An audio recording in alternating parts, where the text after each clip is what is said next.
بسم اللہ الرحمن الرحیم اللہم صلی علی سیدنا و مولانا محمد و آلہ و اطرتہ بعدد کل معلوم لک الرفع والتکمیل فی الجرح والتعدیل۔ اور اس کا ہم پڑھ رہے تھے، ایکاز نمبر 1 پڑھ چکے تھے پورا ایکاز نمبر 2 فی حدود الجرح الجائز، فی حدود الجرح الجائز یعنی جائز جرح کی حدود کے حوالے سے کہ جو جرح کرنی ہے اس میں کون سی باتیں جائز ہیں اور اس کی کیا حدیں ہیں، اس حوالے سے یہ دوسرا نمبر ایکاز نمبر 2 ہے۔ ایکاز کا تو آپ کو پتہ ہے، اس کا مطلب ہے تنبیہ، یعنی آگاہی، یعنی ضروری باتیں۔ تو آپ فرماتے ہیں لما کان الجرح امرا صعبا فإن فيه حق الله مع حق الآدمی وربما یورث مع قطع النظر عن الضرر في الآخرة ضررا في الدنيا من المنافرة والمقت بين الناس، وإنما جوز للضرورة الشرعية حكموا بأنه لا يجوز الجرح بما فوق الحاجة ولا الاكتفاء ولا نقل الجرح فقط في من وجد فيه الجرح والتعديل كلاهما من النقاد، ولا جرح من لا يحتاج إلى جرحه ومنعه من جرحه العلماء الذين لا يحتاج إليهم في رواية الأحاديث بلا ضرورة شرعية، ولا نذكر بعد عبارات العلماء الضالة على ما ذكرنا۔ قال السخاوي في فتح المغيث بشرح ألفية الحديث لا يجوز التجريح بشيئين إذا حصل بواحد، وقال الذهبي في ميزان الاعتدال كذلك من تكلم فيه من المتأخرين لا أورد منهم في هذا الكتاب إلا من قد تبين ضعفه واتضح امره، اذ العمدة في زماننا ليس على الرواة بل على المحدثين والمفيدين والذين عرفت عدالتهم وصدقهم في ضبط اسماء السامعين، ثم من المعلوم انه لا بد من صون الراوي وستره، فالحد الفاصل بين المتقدم والمتأخر هو رأس سند 300۔ یہ تو ہو گئی عبارت، اب میں مفہوم بیان کر کے آپ کے سامنے ترجمہ کروں گا۔ فرماتے ہیں کہ جب یہ جرح والا جو معاملہ ہے یہ بہت عظیم معاملہ ہے، بڑا معاملہ ہے کہ اس کے اندر اللہ کے حق کے ساتھ ساتھ آدمی کا حق بھی ہوتا ہے۔ ظاہر سی بات ہے جس پر آپ نے جرح کرنی ہے تو اس کا آپ نے عیوب بیان کرنے ہیں، تو اگر آپ ناجائز طور پر جرح کریں گے اور اس کے غلط عیوب بیان کریں گے تو ظاہر سی بات ہے وہ بندے کا حق ہے، تو کل قیامت والے دن بندے کا حق اللہ کے ہاں پیش ہونا ہے، تو پھر وہ اللہ نے بھی انسان سے پوچھنا ہے، تو لہٰذا اللہ کے حق کے ساتھ ساتھ بندے کا حق بھی موجود ہے، اس لیے یہ بہت بڑا معاملہ ہے۔ اور کبھی کبھار ایسا ہوتا ہے کہ اگر اللہ کا حق نہ بھی ہو تو علماء فرماتے ہیں اس کے اندر ضرر ہے، یعنی دنیا کا ضرر ہے، یعنی اگر آخرت میں کوئی مسئلہ نہ بھی ہو، یعنی مثال کے طور پہ آپ جائز جرح کر رہے ہیں، صحیح باتیں بتا رہے ہیں کہ یہ حضرت صاحب جو ہے اس کے اندر یہ کمیاں ہیں، یہ اس کے اندر کوتاہیاں ہیں، یہ عیوب ہیں، جائز جرح آپ بتا رہے ہیں، لیکن اس کے باوجود بھی آخرت میں مطلب آپ سے نہیں پوچھا جائے گا، لیکن دنیا میں پھر بھی اس کا نقصان ہے۔ دنیا میں کیسے نقصان ہے؟ جس کی آپ جرح کر رہے ہیں وہ یا اس کے جو سننے والے ہیں، جو اس کے چاہنے والے ہیں، وہ آپ سے نفرت کریں گے، اور نفرت کے بعد پھر جھگڑا بھی ہوگا جس سے آپ کو نقصان ہوگا۔ ٹھیک ہے، تو اب یہ کہتے ہیں، اس لیے کہتے ہیں کہ یہ بہت بڑا معاملہ ہے۔ پھر کہتے ہیں کہ یہ جو ہے جرح کرنا ضرورت شرعیہ کی وجہ سے ہی جائز ہے، بلکہ علماء فرماتے ہیں ضرورت کے بغیر جرح کرنا جائز ہی نہیں۔ اور پھر ایک اور قاعدہ بھی بیان کر دیا، کہتے ہیں جس شخص کے اندر جرح اور تعدیل دونوں پائی جاتی ہیں نا، ان میں سے صرف اس کی جرح کو ذکر کر دینا اور تعدیل کو نہ ذکر کرنا، یا تعدیل کو ذکر کر دینا اور جرح کو نہ ذکر کرنا، فرمایا یہ بھی درست، یہ بھی جائز نہیں ہے۔ اسی طرح جس کی جرح کی ضرورت ہی نہیں ہے اس پہ جرح کرنا بھی جائز نہیں ہے۔ مثال کے طور پہ جرح جو ہے راوی جو روات الحدیث ہیں، جو حدیث کے راوی ہیں یعنی محدثین ہیں، ان پر کی جائے گی۔ اب کوئی بندہ کسی فقیہ پر جرح کرنا شروع کر دے یا کسی صوفی پر، جس طرح کہ امام زہابی رحمۃ اللہ علیہ نے بہت سے صوفیاء پر جرح کی، یہاں تک کہ اویس کرنی رضی اللہ تعالیٰ عنہ پر بھی جرح کی، تو جس جرح کی ضرورت نہیں ہے اس کی جرح نہیں کرنا، یہ بھی ضرورت نہیں ہے۔ تو بلکہ جو راوی روات الاحادیث ہیں ان پر ہی جرح کی جائیں گی، اور اس پر وہ کہتے ہیں علماء کی کچھ عبارات بیان کرتے ہیں۔ تو یہ سارے سبق کا مفہوم ہے جو میں نے آپ کے سامنے بیان کیا۔ آگے علماء کی عبارات ہیں، وہ ساتھ ساتھ ترجمے میں آپ کو بیان کرتا جاتا ہوں۔ ترجمہ دیکھیں، تو فی حدود الجرح الجائز لما کان الجرح امرا صعبا، کہتے ہیں جب کہ جرح والا معاملہ یہ بہت بڑا معاملہ ہے، امرا صعبا یعنی بڑا معاملہ ہے، فإن فیہ حق اللہ مع حق الآدمی، بے شک اس میں اللہ کے حق کے ساتھ ساتھ آدمی کا حق بھی ہے، وربما اور کبھی کبھار یورثو ایسا ہوتا ہے کہ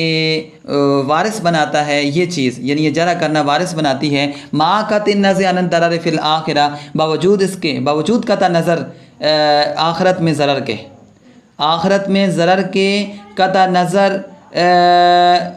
ہونے کے باوجود ضررن فی الدنیا، دنیا میں یہ ضرر کا باعث ہے۔ مطلب اگر آخرت میں کوئی مسئلہ نہ بھی بنے، مثال کے طور پہ اگر کوئی بندہ صحیح جرح کر رہا ہے، جس بندے کی جرح کر رہا ہے اس کے اندر واقعی وہ عیوب موجود ہیں، آخرت کے حوالے سے اس کا گربان خلاص ہے، لیکن اس کے باوجود بھی ضررن فی الدنیا، یہ دنیا میں ضرر کا سبب بنتا ہے جرح کرنا، جس طرح کیسے کہتے ہیں من المنافرت، نفرت کا سبب بنتا ہے، والمقت بین الناس، لوگوں کے درمیان جھگڑے کا سبب بنتا ہے۔ اور فرمایا اس کو صرف جائز قرار دیا گیا ہے لضرورت الشرعیت، ضرورت شرعی کی وجہ سے، حکموا بانہ لا یجوز الجرح بما فوق الحاجت، علماء نے اس بات پر حکم لگایا ہے بانہ لا یجوز الجرح، فرماتے ہیں کہ جرح کرنا جائز نہیں ہے، بما فوق الحاجت، ضرورت کے علاوہ جرح کرنا جائز نہیں ہے، ولل اکتفاء علی نقل الجرح فقط، کہتے ہیں اور اکتفا کرنا بھی جائز نہیں ہے اعلیٰ اس چیز پر کہ جرح کو نقل کر دیا جائے، فقط صرف فی من اس شخص کے حوالے سے وجد فیہ الجرح والتعدیل کلاہما من النکات، اور فرماتے ہیں ولل اکتفاء علی نقل الجرح فقط فی من وجد فیہ الجرح والتعدیل کلاہما من النکات، اور اکتفا کرنا بھی جائز نہیں ہے صرف جرح کو نقل کرنے پر، فقط صرف جرح کو نقل کرنے پر، فی من اس شخص کے حوالے سے وجد فیہ الجرح والتعدیل کلاہما من النکات، جس میں پائی جاتی ہے جرح اور تعدیل دونوں، کلاہما دونوں، من النکات نقد کرنے والوں میں سے، یعنی جو نقد کرنے والے علماء ہیں، جو دیکھنے والے ہیں، جنہوں نے ان کی جرح بھی بیان کی ہے، تعدیل بھی بیان کی ہے، تو ان میں سے صرف تعدیل کو بیان کر دینا، جرح کو چھوڑ دینا، اور جرح کو بیان کر دینا، تعدیل کو چھوڑ دینا، یہ بھی جائز نہیں ہے۔ ولا جرح من لا یحتاج الی جرحہ، فرماتے ہیں جائز نہیں ہے جرح کرنا اس شخص کی جس کی جرح کرنے کی ضرورت ہی نہیں ہے، من لا یحتاج الی جرحہ، جس کی جرح کرنے کی ضرورت ہی نہیں ہے۔ ومنعوا، اور علماء نے منع کیا ہے، من جرح العلماء الذین لا یحتاج الیہم فی روایت الاحادیث بلا ضرورت شرعیت، کہ علماء نے منع کیا ہے من جرح العلماء الذین، ان علماء کی جرح کرنے سے لا یحتاج الیہم، جن کی ضرورت ہی نہیں ہے، لا یحتاج الیہم، جن کی ضرورت ہی نہیں ہے، فی روایات الحادیث، احادیث کو روایت کرنے میں، بلا ضرورت شرعیت، بغیر ضرورت شرعیہ کے، یعنی جن لوگوں کا تعلق علم حدیث سے نہیں ہے ان لوگوں پر جرح کرنا جائز نہیں ہے۔ ولا نذکر بعد عبارات العلماء الضالۃ علی ما ذکرنا، کہتے ہیں ہم ذکر کرتے ہیں بعد علماء کی عبارت کو جو کہ دلالت کرتی ہیں اس چیز پر جو کہ ہم نے ذکر کی ہے۔ قال السخاوی، امام سخاوی فرماتے ہیں فی فتح المغیث بشرح الفیۃ الحدیث، یہ 4 جلدوں میں کتاب ہے، 18 دنوں میں آپ نے لکھی ہے، اور حرم شریف کے اندر آپ نے بیٹھ کے لکھی ہے، یہ سخا کی طرف نسبت ہے، سخا جو ہے آپ کا ایک مصر کے اندر شہر ہے، وہاں اس کی طرف نسبت ہے، اور آپ کا نام ہے محمد بن عبد الرحمن شمس الدین سخاوی، تو انہوں نے یہ کتاب لکھی، آپ فرماتے ہیں لا یجوز التجریح بشیئین اذا حصل بواحد، فرماتے ہیں کہ 2 چیزوں سے جرح کرنی جائز نہیں ہے جب ایک ہی چیز سے جرح حاصل ہو رہی ہے، یعنی انسان کا ایک ہی عیب سے اس کی جرح ہو چکی ہے، اب اس کے دوسرے عیوب بیان کرنے جائز نہیں ہے۔ لا یجوز التجریح بشیء اذا حصل بواحد، جائز نہیں ہے جرح کرنا 2 چیزوں کے ساتھ جب ایک ہی چیز سے جرح وقال الذهبي في ميزان الاعتدال كذلك من تكلم فيه من المتأخرين، امام ذہبی رحمۃ اللہ علیہ فرماتے ہیں میزان الاعتدال میں، یہ شیخ الاسلام ہیں ابو عبداللہ محمد بن احمد بن عثمان الذہبی ان کا نام ہے، اور 748 ہجری میں آپ کی وفات ہے، اور آپ بہت بڑے علماء اور محدثین میں سے آپ کو ذکر کیا گیا ہے، اسماء الرجال کے آپ کے پاس بڑا علم تھا، تو آپ فرماتے ہیں کذالک من تکلم فیہ من المتاخرین، اسی طرح جن کے بارے میں متاخرین میں سے جن کے بارے میں کلام کیا گیا، یعنی متاخرین میں سے جن پر جرح کی گئی ہے، لا اورد منہم فی ھذا الکتاب، کہ میں ان کو اس کتاب میں وارد نہیں کروں گا، یعنی میزان الاعتدال میں ان کا میں ذکر نہیں کروں گا، الا من قد تبین ضعفہ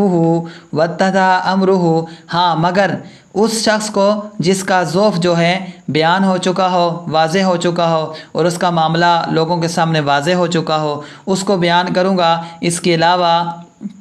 میں اپنی کتاب میں متاخرین علماء جو ہیں، متاخرین جو ہیں جن کی ضرورت ہی نہیں ہے، یعنی جن کے بارے میں لوگوں نے جرح کی ہے لیکن حالانکہ ان کی ضرورت ہی نہیں ہے، تو ان لوگوں کو میں کتاب میں ذکر نہیں کروں گا۔ اچھا، متاخرین اور متقدمین کون ہیں، وہ آگے انشاءاللہ تھوڑی دیر میں آتا ہے، وہ بھی آپ سن لینا۔ اور فرماتے ہیں وجہ اذ العمدۃ فی زمان لیس علی الرواۃ، کیونکہ اعتماد ہمارے زمانے میں وہ راویوں پر نہیں کی جاتا، راویوں پر نہیں کیا جاتا، بل علی المحدثین والمفیدین، بلکہ محدثین اور مفیدین پر کیا جاتا ہے۔ مطلب وہ اپنے زمانے کی بات کریں کہ اس زمانے میں راویوں کی بات نہیں ہوتی، اس زمانے میں احادیث کی کتابیں لکھ چکی گئی ہیں، احادیث کا علم مدون ہو چکا ہے، اپنے زمانے کی بات کر رہے ہیں، تو لہٰذا اس زمانے میں سب کچھ ہمارے پاس کتابی شکل میں موجود ہے، تو اس زمانے میں ہم نے محدثین پر کیا کرنا ہے، اکتفا کرنا ہے، یعنی محدثین پر ہی اعتماد کرنا ہے۔ مثال امام بخاری نے کتاب لکھ دی ہے تو اس کی کتاب پر ہم اعتماد کریں گے۔ تو فرماتے ہیں اذ العمدۃ فی زماننا لیس علی الرواۃ، کیونکہ اعتماد ہمارے زمانے میں راویوں پر نہیں کیا جاتا، بل علی المحدثین، بلکہ محدثین پر کیا جاتا ہے، والمفیدین، اور مفیدین پر کیا جاتا ہے۔ یہ بھی محدثین کا ایک لقب ہے اور یہ محدثین کا ایک رتبہ ہے، مفیدین، اور جس کو اسماء الرجال کا اور ان ساری چیزوں کا علم ہو اس کو مفیدین بھی کہتے ہیں۔ تو فرمایا ہمارے زمانے میں محدثین اور محدثین پر اعتماد کیا جاتا ہے۔ والذین عرفت عدالتہم وصدقہم، وہ لوگ جن کی عدالت اور ان کا صدق جو ہے معلوم ہو چکا ہو، فی ضبط اسماء السامعین، سامعین کے اسماء کے، سامعین کے اسماء کے ضبط کرنے میں، سامعین کے اسماء کے ضبط کرنے میں، یعنی سامعین کے جو اسماء تھے جن کے بارے میں سنا گیا، ٹھیک ہے، ان کے ناموں کے بارے میں ان کو یاد کر لیا گیا، تو جن کی عدالت اور صداقت اور ان کے اسماء کے بارے میں لوگوں کو علم ہو چکا ہے، تو اس سے مراد وہ لوگ ہیں والذین عرفت عدالتہم وصدقہم، جن کا معلوم ہو چکے ہو عدالت بھی اور ان کا صدق بھی، فی ضبط اسماء السامعین، سامعین کے اسماء کے ضبط کرنے میں۔ فرمایا ثم من المعلوم انہ لا بد من صون الراوی وسترہ، پھر کہتے ہیں کہ یہ بھی ایک بات معلوم شدہ ہے، یہ بھی آپ کے علم میں ہونی چاہیے۔ کیا بات؟ فرماتے ہیں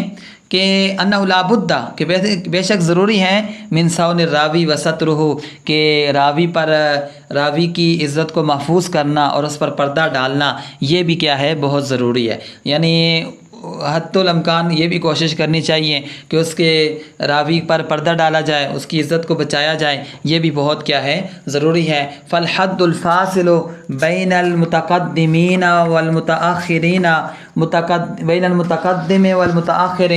ہم جو بات کر رہے تھے نا کہ متقدمین متاخرین علماء کے بارے میں آپ نے پیچھے کہا امام ذہبی نے کہ ان کو میں اپنی کتاب میں ان کا ذکر نہیں کروں گا، ان کی ضرورت ہی نہیں ہے، کیونکہ آج کل راویوں کے تو حالات جانے ہی نہیں جاتے، آج کل تو محدثین پر اعتماد ہے۔ تو فرماتے ہیں متقدم اور متاخر کے درمیان حد فاصل کیا ہے، یعنی ہمیں کیسے پتہ چلے گا کہ یہ متقدمین میں سے ہیں اور یہ متاخرین میں سے ہیں؟ تو احناف کے نزدیک آپ کو پتہ ہے جو امام محمد اور امام محمد کے شاگرد ہیں، جو امام محمد کے شاگرد اور آپ کے شاگردوں کے شاگرد ہیں، ان کو متقدمین کہا گیا ہے، تو امام محمد کے شاگردوں کے بعد والے جو لوگ ہیں ان کو متاخرین کہا گیا ہے۔ تو یہاں پر یہ فرماتے ہیں ہوا رأس سنۃ 300،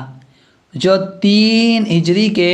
شروع سے جو لوگ ہیں، 3 ہجری کے شروع میں، یا 1 ہجری 2 ہجری پھر 3 ہجری کے جو شروع میں جو لوگ تھے وہ جو ہیں وہ متاخرین ہیں، اس سے پیچھے پیچھے جو ہیں متقدمین تھے، یعنی 199 198 197 یہ سارے متقدمین کے علماء تھے۔ اب 200 کے بعد 300 کے سرے سے جب شروع ہوئے تو یہ متاخرین علماء ہیں جن کو متاخرین کہا جاتا ہے۔ تو لہٰذا متاخرین کے بارے میں وہ کہتے ہیں بحث نہیں کرنی چاہیے، متقدمین کے بارے میں بحث کرنی چاہیے۔ تو یہاں سے آگے انشاءاللہ وقال السیوطی فی رسالتہ، اس کے اندر امام سیوطی رحمۃ